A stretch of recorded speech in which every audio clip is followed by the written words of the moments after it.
Hello guys, പുതിയ channel തുടങ്ങിയിട്ട് കുറച്ചായിട്ടാ. പക്ഷെ ലോങ് വീഡിയോ ഇടാൻ പറ്റിയില്ല. കുറച്ച് ഷോർട്സ് മാത്രമേ ഇട്ടിട്ടുള്ളൂ. എൻ്റെ വീഡിയോസ് കാണുന്ന എല്ലാവർക്കും ഒരുപാട് നന്ദി അറിയിക്കുകയാണ്. അപ്പോൾ ഇന്നൊരു ചെറിയ വീഡിയോ ആണ് ഇടുന്നത്. മണ്ണിൻ്റെ അടുപ്പ് വാങ്ങിച്ചിരുന്ന് ഏതായാലും അത് വെച്ചൊരു വീഡിയോ ചെയ്യാമെന്ന് വിചാരിച്ചു. ഇപ്പോൾ ഏതായാലും ഗ്യാസ് കിട്ടാൻ ബുദ്ധിമുട്ടുള്ള സമയമല്ലേ. ഇങ്ങനെയുള്ള അടുപ്പൊക്കെ ഉണ്ടെങ്കിൽ വളരെ ഉപകാരമാണ് കേട്ടോ. പുതിയ വീട്ടിലൊന്നും ഇപ്പോൾ അടുപ്പും ചിമ്മിനിയും ഒന്നും ഇല്ലല്ലോ. ചിരട്ടയും മടലും ഒക്കെ ചിരട്ടയും മടലും ഓലയും കൊതുമ്പിലും ചുള്ളിക്കൊമ്പും ഒന്നും ഇനി കളയണ്ട. ഇതുപോലെ അടുപ്പൊക്കെ കത്തിക്കാലോ. ഏതായാലും ഇതിലൊരു പാല് കാച്ചൽ നടത്തിയാലോ എന്ന് വിചാരിച്ചു. ഇത് ഞാനും മക്കളും കൂടി പ്ലാൻ ചെയ്തതാണ്. ഇങ്ങനെ മുറ്റത്തിരുന്നിട്ട് പാചകം ചെയ്യുമ്പോൾ എല്ലാം നല്ല രസമായിരിക്കും. എന്നും ഒരുപോലെ നമ്മൾ അടുക്കളയിൽ നിന്ന് തന്നെയല്ലേ ചെയ്യുന്നത്. അപ്പം ഇങ്ങനെയെല്ലാം ഒന്ന് ചെയ്യുമ്പോൾ ഒരു മാറ്റമായിരിക്കും.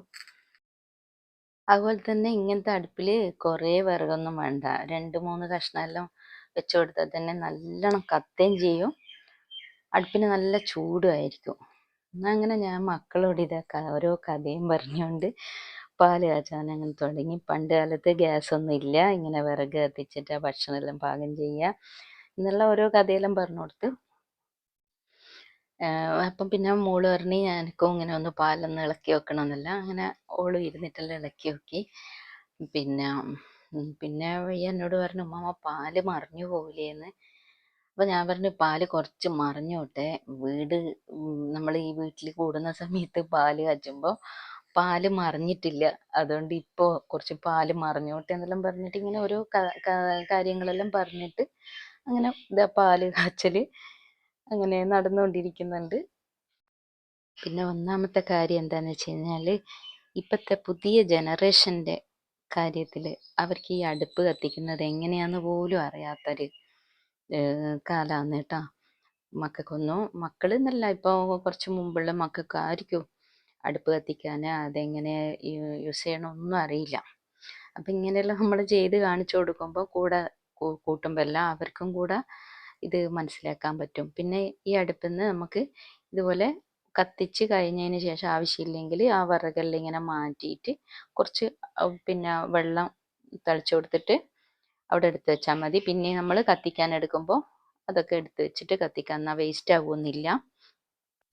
അതുപോലെ ഈർച്ചപ്പൊടീൻ്റെ അടുപ്പുണ്ട് കേട്ടോ. ഈർച്ചപ്പൊടി മരമില്ലെന്ന് മരം ഈർന്നെടുക്കുന്നതിൻ്റെ ആ പൊടിയാണ് അത്. പിന്നെ ഇതുപോലെ മണ്ണിൻ്റെത് കണ്ടിട്ടില്ല, പിന്നെ ഇരുമ്പിൻ്റെ കൂട്ടായിട്ടുള്ളതാണ് കണ്ടിട്ടുള്ളത്. അത് ഇതുപോലെ നടുക്ക് ഒരു വടി വെച്ചിട്ട് നിറച്ചെടുക്കും ചുറ്റും. എന്നിട്ട് ഫുള്ളായി കഴിഞ്ഞാൽ അമർത്തി നിറച്ചെടുക്കണം കേട്ടോ. എന്നിട്ട് ഫുള്ളായി കഴിഞ്ഞാൽ ആ വടിയും ഊരും. ഈ വിറക് വെച്ച് കൊടുക്കുന്ന ഭാഗമില്ല അടിയിൽ, അവിടുന്ന് കുറച്ച് ഇങ്ങോട്ടേക്ക് മാറ്റിയെടുക്കും. എന്നിട്ട് ഒരു ചെറിയൊരു വിറക് കഷ്ണം വെച്ച് തീ പറ്റിച്ചിട്ട് ചോറും കറിയും എല്ലാം ഉണ്ടാക്കാം. ഒരടുപ്പിൽ നിന്ന് തന്നെ നമുക്ക് ഉച്ചക്കത്തെ ഭക്ഷണം ഫുള്ളും ഉണ്ടാക്കാൻ പറ്റും. നല്ല ചൂടുണ്ടാവും അടുപ്പ്. അപ്പം പിന്നെ ഇത് നമ്മൾ പാലെല്ലാം കാച്ചിയെടുത്ത് ചെറിയ ചെറിയ ഗ്ലാസ്സിലാക്കിയിട്ട് എല്ലാവർക്കും ഒഴിച്ചെടുത്ത്. അപ്പം വൈകുന്നേരം ബഷീർക്ക് ഇടുണ്ടായതിനും പാല് കൊണ്ടു കൊടുത്തപ്പോൾ എന്താണെന്നെല്ലാം ചോദിച്ചൊരു ഗൗരവത്തിലെല്ലാം ഇങ്ങനെ നിൽക്കുമ്പോൾ നഷ്വ ചോദിച്ചു, എന്താ ഇപ്പം പാലെല്ലാം കുടിക്കുമ്പോൾ ചിരിച്ചൂടെ എന്നല്ലോ. അങ്ങനെ പിന്നെ മക്കൾക്കെല്ലാം കൊടുത്ത് അങ്ങനെ ഞാനും പാല് കുടിച്ച്. ഇപ്പം നിങ്ങൾക്ക് നമ്മുടെ ഈ വീഡിയോ ഇഷ്ടമായെന്ന് വിചാരിക്കുന്നു. ഇഷ്ടമായിട്ടുണ്ടെങ്കിൽ എല്ലാവരും ഒന്ന് ലൈക്ക് ചെയ്യുക. അതുപോലെ കൂട്ടുകാർക്കെല്ലാം ഒന്ന് ഷെയർ ചെയ്ത് കൊടുക്കുക. സബ്സ്ക്രൈബ് ചെയ്യാണ്ട് കാണുന്നവരെല്ലാവരും ഒന്ന് സബ്സ്ക്രൈബ് ചെയ്യുക. അടുത്ത നല്ലൊരു വീഡിയോ ആയിട്ട് വരുന്നത് വരെ എല്ലാവർക്കും ടാറ്റാ.